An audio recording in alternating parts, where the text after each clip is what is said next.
Right, yeah, sorry, I missed it. So in summary, yeah, so this is the transfer characteristic curve. I could say your IC equals beta into IB is valid only at the active region or the linear region in the middle of the IB versus IC curve, right? If you want to measure the beta practically, you need to draw the curve and just measure the gradient in the linear region. Okay, so which will be the result M will be beta, right? So hence both are current, right? IC and IB. Beta is actually dimensionless, right? It's just a constant. Okay, so yeah, that's all about the characteristic of a transistor, right? So we have seen the input characteristics, the output characteristics, and the transfer characteristics. So this one you will do it in the lab itself. You will do it as a practical, right? I don't know whether it is in first year or second year, but you will be doing this one, right? You will be doing in your practical, right? So yeah, now we can move it into the next section, right? Yeah. Oh yeah, yeah. Biasing of transistors.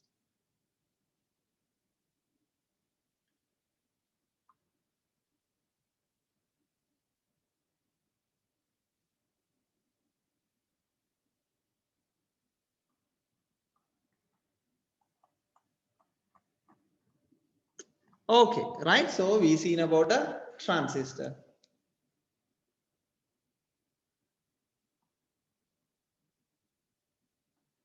So just assume that a transistor, right? So now we are going to see how we can use a transistor as an amplifier, right? So this is a what type of transistor is this? If it is going out, then it should be PN, right? This is an NPN transistor.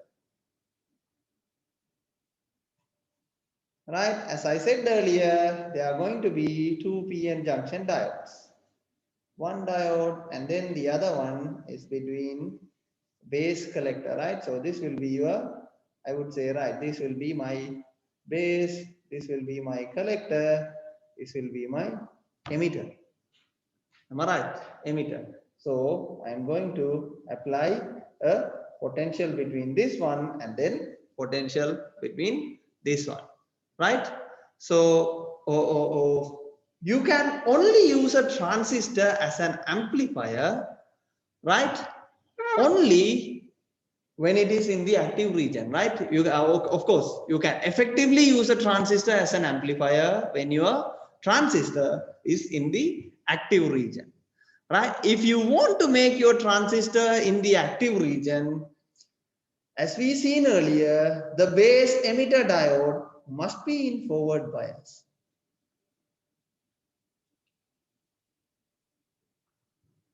Right, this base emitter diode must be in forward bias, and then the collector emitter bias, sorry, collector base junction must be reverse bias.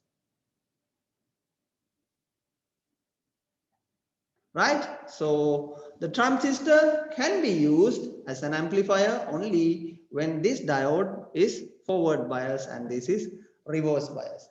Right, if this diode, right, let this be E and B, if this diode must be in forward bias, right, so this voltage, or I could say VBE, must be greater than the barrier potential of this diode. Am I right? If the transistor is made up of silicon, VBE must be greater than or equal to 0.7, right? Or at least 0.7, right? This is for silicon transistor, right?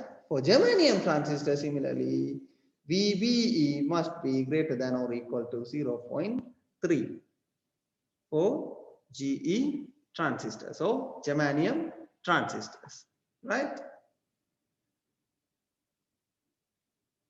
Okay, so if it is greater than or equal to 0.7, so then this voltage becomes, or this diode becomes forward bias, and then you will have a current, Then if VBE for germanium diode, this must be 0.3 voltage, right? Then this transistor will operate as an amplifier. Okay, right? So now let's see how we can use a transistor into an amplifier. Oh yeah, before going into that, did we show that one? No. Right, before going into the next step, right? So we have three different configurations of amplifiers, right? As I said earlier,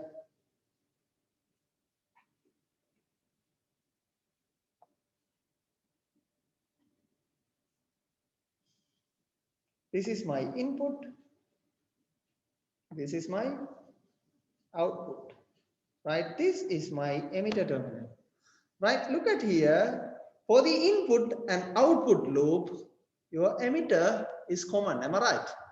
This is your input loop, this is your output loop. So for both, I can say that the emitter terminal is common for both input and output loops. So I could say this configuration of transistor as a common emitter.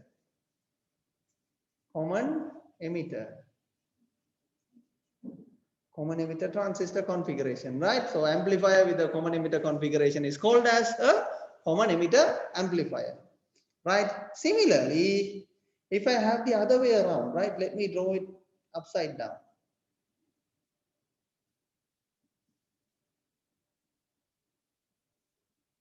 Right? Let me draw it upside down. So now this is your collector. Am I right? This is your collector, right? So if I take this as my input and this is my output, right? So output is between these two, then this becomes common collector.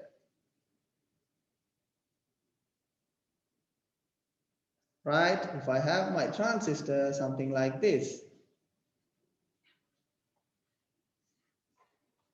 I could say this is my input, this is my output. For both my input and output, the base terminal is common. Am I right? Base terminal is common, and hence I can call it as a common base transistor configuration, right? Common base. Right? We can also call the common collector configuration as emitter follower.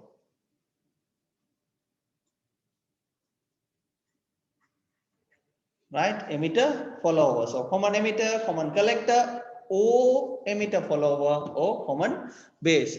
We'll see how we can do, or how it is called as an emitter follower or emitter common collector circuit in our I'll explain it when we are doing the circuits, right? When we are doing the circuits. Now let's see how we can analyze a transistor under AC signal conditions, right? So we are going to apply both AC and DC voltages to the transistor, right? So AC, what are the DC voltages being applied to a transistor? It will be, the supply voltages, right? You will have VCC and ground, right? But your VN and V out will be AC signals, right? So, okay, before going into the transistor models, I'll briefly tell you the circuit of an amplifier, right? A simple two-port network amplifier, right? Let this be an amplifier. This will be input and this will be output, right? If you have an input, I would say this is my I in, this will be my I out. Remember these notations, right? If you use I as capital, then that usually the capital letters are being used for DC signals, and if it is AC signal, then you have to use small I in and then small I out, right? This will be V in, right? The small notations, and then this will be my V out. Right, V in and V out. My gain, as I said earlier, will be V out by V in. There are 4 types of gains we have seen in detail in our previous class, right? We have seen about the all the values in our previous class. Now I draw a common emitter transistor amplifier, right? A common emitter transistor amplifier. This will be my resistance RC. This is my BJT. Then, okay, this is a potential divider bias common emitter transistor, right? There will be a capacitor, input filtering capacitor, internal resistance of the source, and this is my Vs. This will be my, right? I may have a resistance here, which is load resistance RL. Then the voltage across this is V out, right? V out. So this capacitor is C out, this is C in.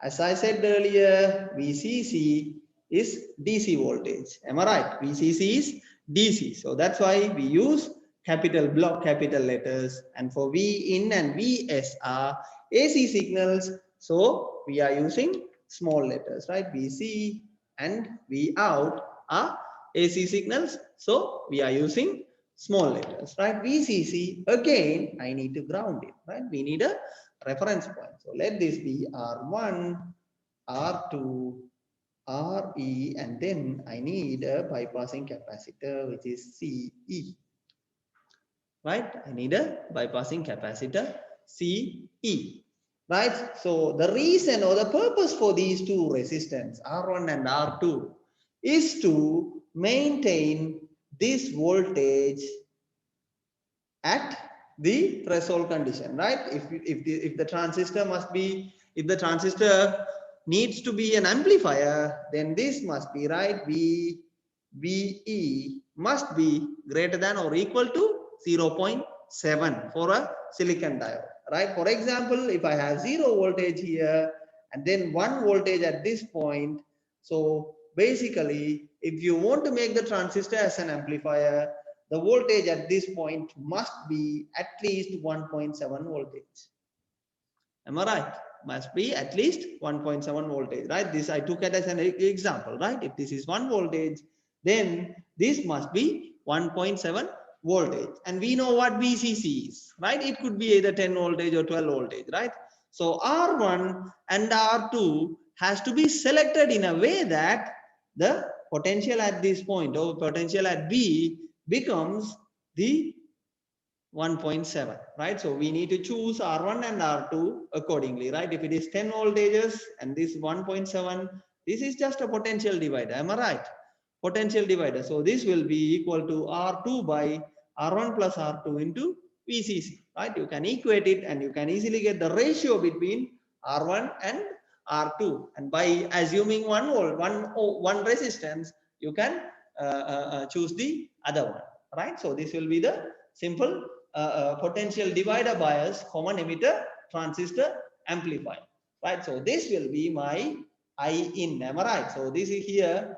And again, remember, so I am going to have currents due to both DC voltages and AC voltages.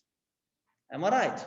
I am going to have current because here, okay, let me mark with green, right? DC currents and voltage, I'll mark it in green, right? So I am going to have IC here, right? And then I am going to have an IB here, right, due to the resistance IB. And then through this one, I am going to have IE, right? So why I put IE only through RE? There is a capacitor, right? I didn't divide it into 2. Why I put only through RE? Yes, for DC currents, the capacitor is simply open circuited. Am I right? For DC current, capacitor is open circuited. The capacitor will not conduct any DC current. Am I right? Similarly, at the output, you will not have any DC current. Why? Because this C out will not allow any DC components to pass through the capacitor. Right? Again, there will not be any DC current flow through the input loop, as there is a input filtering capacitor. That's why we call it as an input filtering capacitor. This one as the output filtering capacitor. Right? Now, we also have a DC component, right?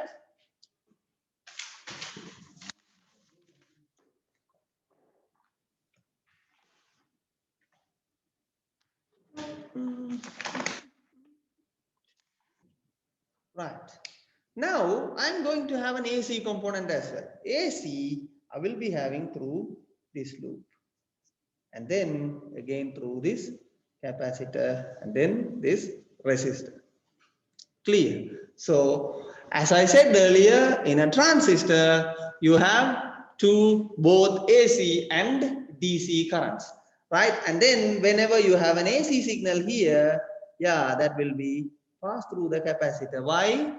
Because transistors, this CE is choose in a way that it will short circuit any AC components through it and it will block the DC current. Right, so it will be going through the capacitor, not through RE.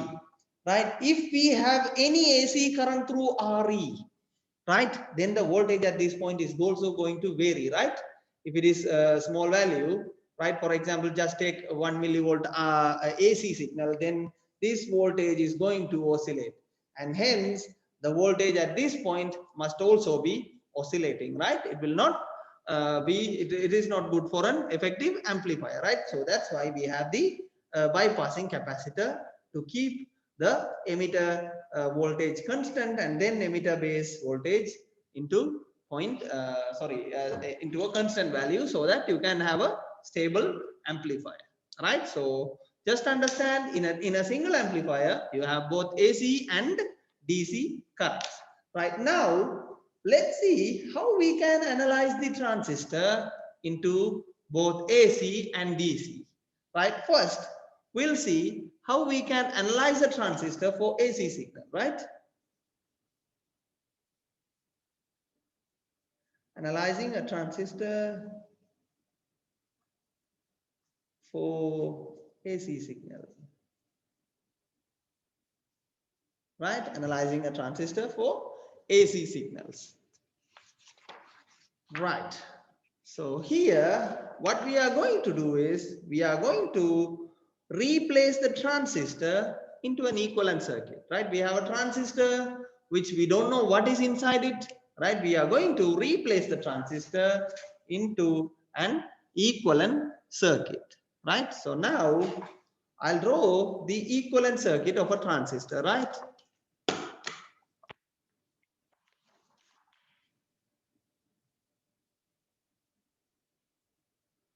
right, so simply you can remember that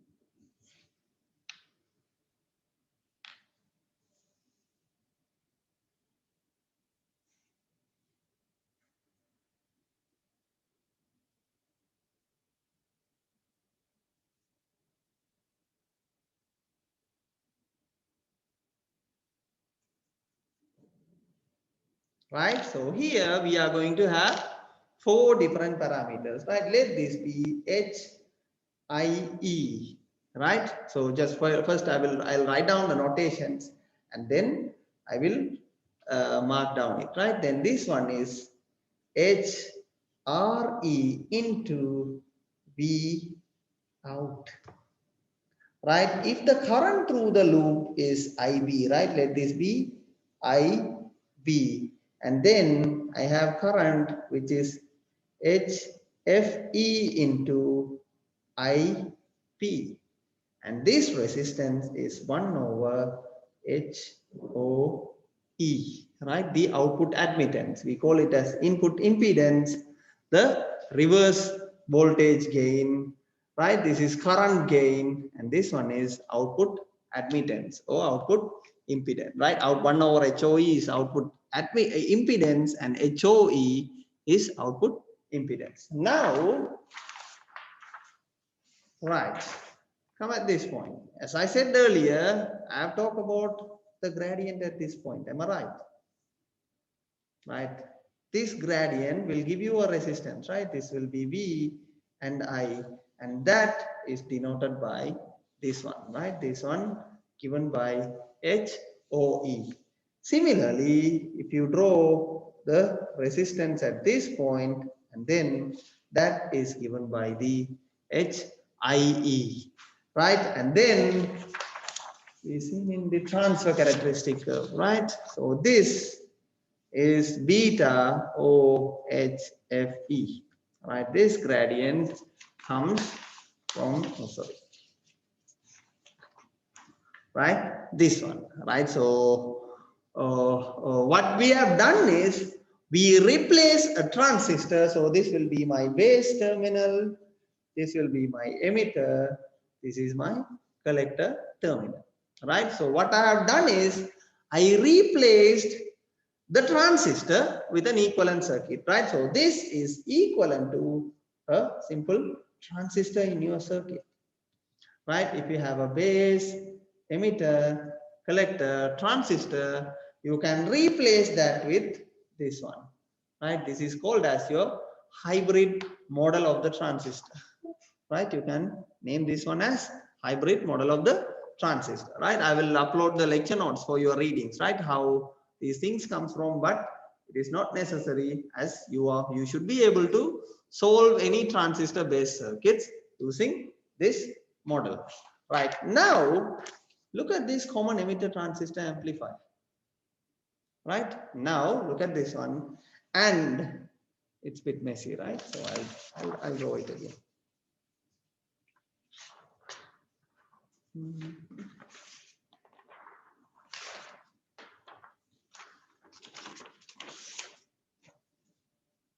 I'll draw it again, right?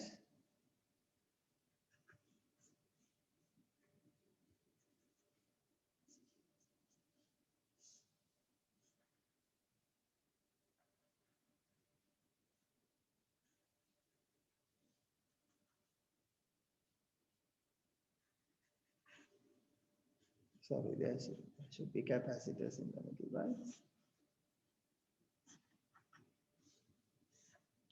Right, R1, R2, RE, RC, CE, right? This is RS, C in, and C out. And this be your V out, right? V out. Now, what you can do is you can simply, if you want to analyze this circuit only for AC signal, right? What you have to do is you need to replace the transistor with this model, right? You need to replace the transistor with this model. But before going into that, as I said earlier, yeah, this VCC is DC, right? VCC, you have a DC voltage. As I said earlier, before going to replace the circuit, you need to do a few more things, right? The first thing is actually you need to short circuit the capacitors. Why we need to short circuit the capacitors? Yeah, we are doing only AC analysis, right? So for AC currents will simply go through the capacitors and they won't pass through any high impedance or high resistive path, right? So this is short circuited, this one is short circuited, this is short circuited. Look at here, when you are short circuiting this CE, right? So this becomes 0 ohm, am I right? So whatever the value of RE, this will be eliminated from the circuit, am I right? This will be removed from the circuit. Why? Because I have a 0 ohm or short circuited parallel path, right? The second thing is we are going to analyze the circuit only for AC signals. Hence, we need to remove any DC sources, right? If we have any DC voltage source, I need to remove that one, or I need to connect it to ground. Right now, I need to replace the transistor with this model. Right, I need to replace the transistor with this model. Right now, look at this one. I'll draw it. So yeah, in a large sheet, right? I'll keep this one in the middle, right? So look at here. What happened is, right? This is my circuit, right? So look at here. I need to draw. See here, it is connected to ground. Am I right? Sorry, this should be ground, right? This is connected to ground. What I can do is I can put a simple ground here and then another ground there. Am I right? I can remove all these wires. If it is ground, I can put a ground here, ground there. Am I right? So what I can make is, see here, this is my collector, this is my emitter, this is my base. Right, from collector, I have RC and then the other end is grounded. Am I right? So this is my collector, right? So I have RC and the other end is grounded. Am I right? Similarly, look at here. So this is done, right? RC is done. Similarly, from base, I have R1 and then that is also grounded. Right, so this is my base, then I have R1 and that is also grounded. Am I right? That is also grounded, which is R1. This is RC, R1, right? So this one is also done. Now look at this one, from base to R2, again, if this is grounded, I can say that this one is also grounded. Am I right? So from base, right, I have from, look at here, it is not from base to emitter, right? Look at here, it is from base to ground, right? Not from base to emitter, right? It is from base to ground. So,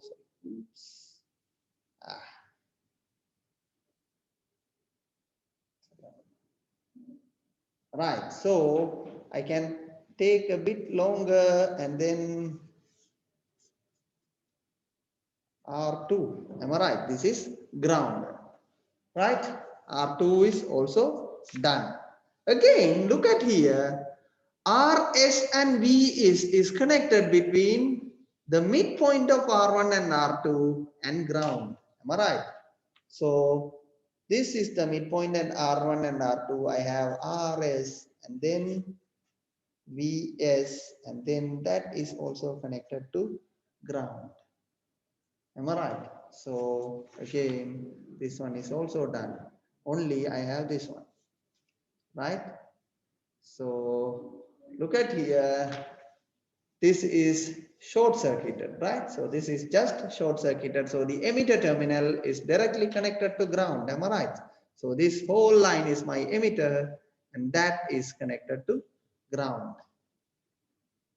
Right, so I could say that the whole line is connected to ground, right? So this one, this one, this one, this one, this one, all are ground, right? What I can do, if they are connected separately ground, I can merge them together, right? I can merge them together. Simply, if I make this line as ground, I can fold this upside down, right? This is also ground, this is ground. So I can simply fold this upside down, right? So this is my C, right? So if I fold it upside down, I will have my RC here and this could be removed. Similarly, I can put this R1 here, right? This is grounded, so I can put R1 and that is also removed, and then I can make this one, right? This is ground, so there is a same. I can put R2, which is grounded, removed from here, and then this is ground, I can short circuit this one. Am I right? I can short circuit this one.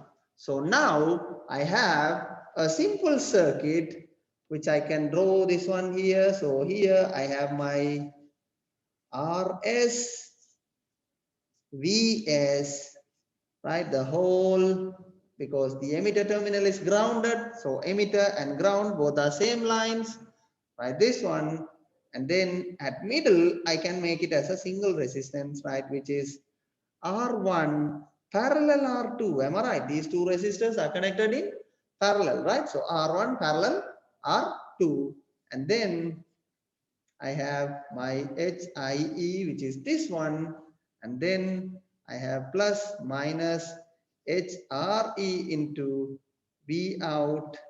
This is connected to here. Again, this one, there are no changes.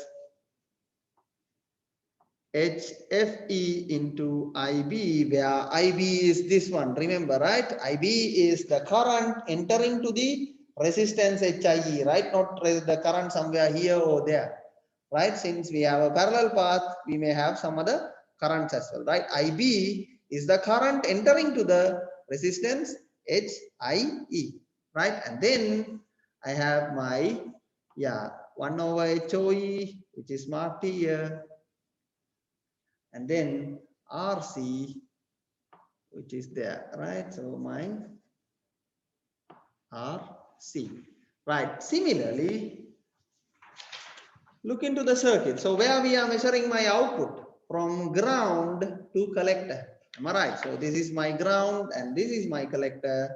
So my output is between ground and collector, right? This will be my V out, right? So this is the AC equivalent circuit of a bipolar junction transistor, right? This is the AC equivalent circuit, right? Remember, HIE and RS are much smaller resistance, right? Why? Because RS is the internal resistance of the source, where the internal resistance are much smaller or negligible, and HIE is the resistance between gate terminal and yeah, you can measure it, right? So HIE also much smaller, right? HIE also much smaller, right? You can measure it from the input characteristic of a transistor, right? So when compared to HIE and RE, you can neglect R1 and R2, right? Normally, R1 and R2 are much bigger values, right? They are in terms of tens of kilo ohms, right? What you can do is simply you can neglect this one, right? You can neglect this one, right? And then this is my IB, right? This becomes HRE into V out, HIE, HFE IB, HOE, RC, V out. Right now, so this is my transistor, right? This is my transistor, right? This HOE and IB, these all four, I could say, yeah, right? I'll draw it.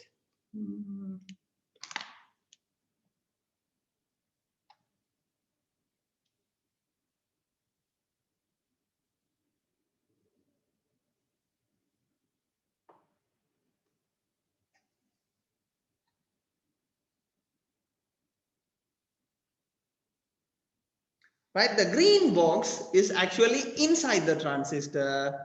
This RC, RS, right, this is neglected, so that will be removed.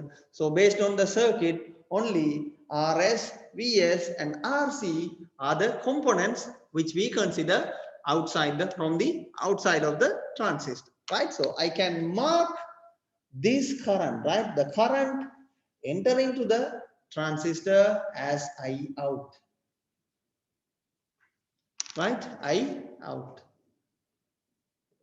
Give me a second, guys. Hello. சொல்லு குருநாதன். எனக்கு ஒரு class இருக்குடா, ஒரு 10 minutesல முடிஞ்சிரும் எடுக்கிறேன். Okay. Right, sorry guys. Right, so now this is my I out. So what is my V out? If this is my I out, what will be my V out? Look at here, if it is ground, so the current is going from here to there, then the potential at this point must be lower, right? So my V out will be equal to I out into RC, am I right? So I will have a minus since the direction is the opposite. So I can simply write it as, right? I can simply write it as V out is equal to RC into I out. Am I right? I can simply write it as V out equals, do you have any classes at 12 o'clock? Hello? Yes, sir. Okay, so Okay, there is a derivation, right? The following is a derivation. So we can stop with this, and we'll meet you tomorrow at the same time, right? Tomorrow at same time at 11 o'clock, I will continue the derivation. Okay. Right. So yeah, we can stop with this, right? There is no point of stopping the derivation in the middle and continuing it tomorrow. We can continue it tomorrow freshly, right? Okay, guys. Thank you. Right. See you tomorrow at 11 o'clock.